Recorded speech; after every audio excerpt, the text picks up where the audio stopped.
let's have a lesson and discussion on these two works.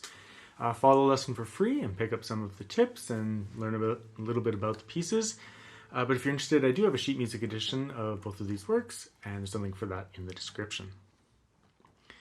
So Bortolazzi was a guitarist, but he was also a mandolin player who was somewhat credited for bringing the mandolin back into prominence. And I think that explains a little bit about some of the music. There's a little bit more in terms of running lines and for this, level of music. And I just get a little bit of that vibe. It's not like full of big chords, not a big bass heavy experience. It's much more running lines and things like that. Really great grade level for these pieces. I would put it between grade 3 and 4 somewhere. If you play them at a slightly faster tempo and you're really trying to get the lines nice and smooth and worked out, then it can be a little bit challenging. But in terms of actual requirements of like the left hand, there's no stretches or anything like that. It's all fairly straightforward in that regard. So quite easy on one level, but if you start getting the pieces running and try to get them, some nice phrasing going, they can be a little bit challenging. So it's a really great level for students, since there's nothing awkward in the pieces, so you can just really work on making them musical. In the Nocturne No. 1, or Notturno No. 1, it's quite the mix of arpeggios and little scale and little melodic scale runs that you have throughout, but it has a really nice intersection as well. In terms of the fingering, all the left-hand fingering is on the page there, but the right-hand fingering, just real basic stuff. P, I, M, I, A, I, and then you have your scale passage. You can throw an A in at the top if you want, and then go with MI alternation, but nevertheless, just like arpeggio passage, where you lock the fingers into the strings, and then scale passage, or melodic passage. Bass lines can be with the thumb, and then you have that same thing. Here I shift up to the 4th position, but it's a nice easy one. You shift on the open string, after 2 open strings actually, and then hit the F with your 3rd finger, and shift on the open string again. So nice easy one. You just have to get used to it and be very secure with it.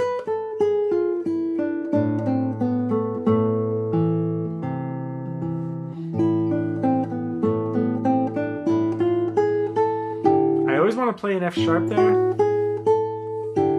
but it's very clear in the music that he wants an F natural, so I played an F natural. I could go either way with that one.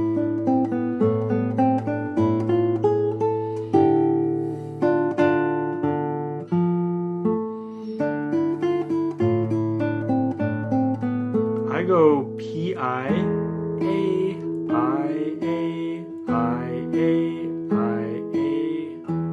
I could have thrown M in on the 2nd string, but I find like sometimes with passages that are really uniform, just doing like 2 fingers, as long as they're alternating, and if you can do that the whole time, sometimes it's more clear that way, rather than throwing the M finger in there, which also feels just fine, so I'll leave that up to you. Close it off, and then piano, so softer. And this section, just P-I followed by M-I.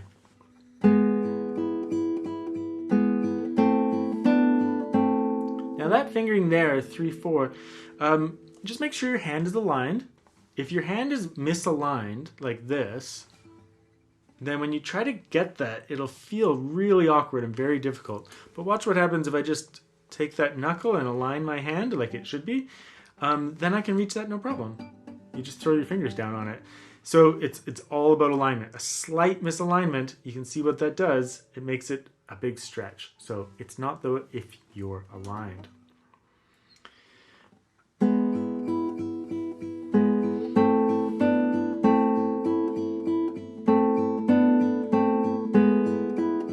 Works really well just with I and M. then back into scale passage. Here I would switch to 1/4 because of that bass line.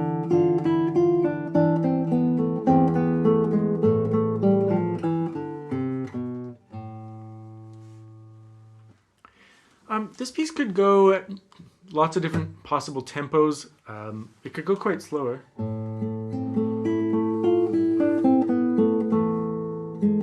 You know, a little bit more romantic. That goes along with the nocturne kind of feel. But I think that a little bit of a faster tempo does kind of like allow you to, especially in this section, have a little bit more momentum and sustain through there. So I tried to hit a middle ground in terms of tempo. If you go much faster, it turns it into much more of a capricious kind of a piece. But so I think that middle ground allows for some musicality, but also some forward momentum. Oh, one last thing about the Nocturno No. 1 is that the original piece is kind of notated in one voice for the most part. So a lot of the note values in terms of what I've chosen when I choose like a quarter note and then put a quarter note rest after it, you can ignore those to some extent. So like I let the bass note ring a little bit longer until the scale at the end of the phrase. So you could hold on to that G sharp the whole time, up to you. It's not clear. I've written it as a quarter note, as like a compromise. Like it's an eighth note in the original, but it's only in one voice, so you can't tell what he wanted for sustain. So use your judgment there. I use, for the most part, use quarter notes and sustain a little bit, but do a little bit of a cutoff. Nocturno No. 2.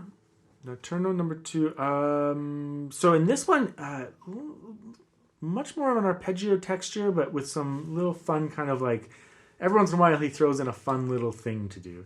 So, you know, I like these pieces in the fact that they're not just like the beginner piece where you play arpeggios the whole time. You don't just go.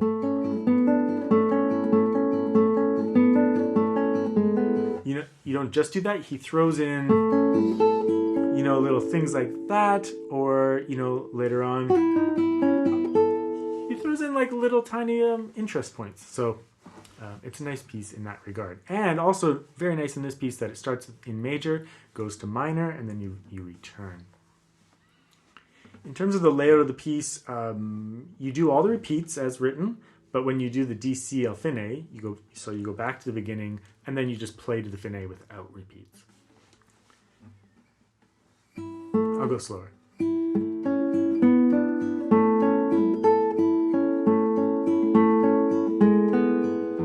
Just a little bit of right hand fingering to pay attention to there. I do P, I, M, A, M, I, P. Second phrase.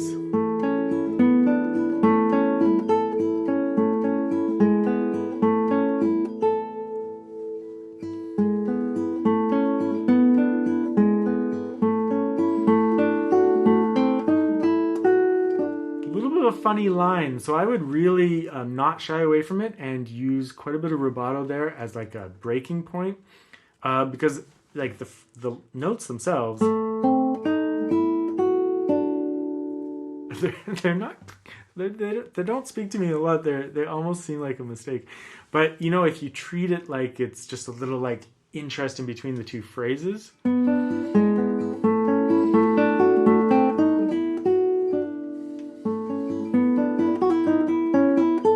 then it's not so weird, right? Now that little passage there, just make sure you're in second position and that you keep your hand in second position there. Don't get confused and try to shift up to the A. Like it's all in one position there. So you can really keep your hand to minimal movements if it's aligned. If it's not, you know, reach. One position. And then the minor section.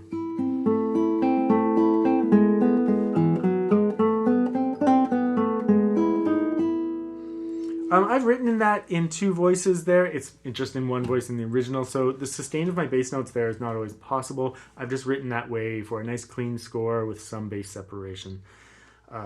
So don't worry too much about that. I just play with MI here. Back to the thumb. I use AMI, and then throw the thumb in with this bass note. If you want, on the first repeat, you could just play, you could leave out that inner E, just to, so you arrive on the chord without having to jump the thumb over, or sweep the eye finger. But then on the second time when you approach that, you can be a little bit more dramatic with the chord and include that. It's up to you though.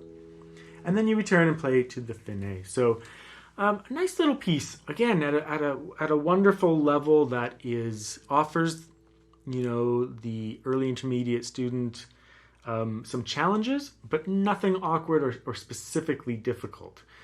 It's just that it's not just uniform arpeggios or something, so that there is interest in the piece, so that therefore there are challenges in the piece, but nothing that is insurmountable with a little bit of practice. So I really hope you enjoy those pieces. I'd never heard of these pieces before, and really the composer either, so I hope you enjoy them, and I love finding these great little pieces at this level by composers that we just don't play very often.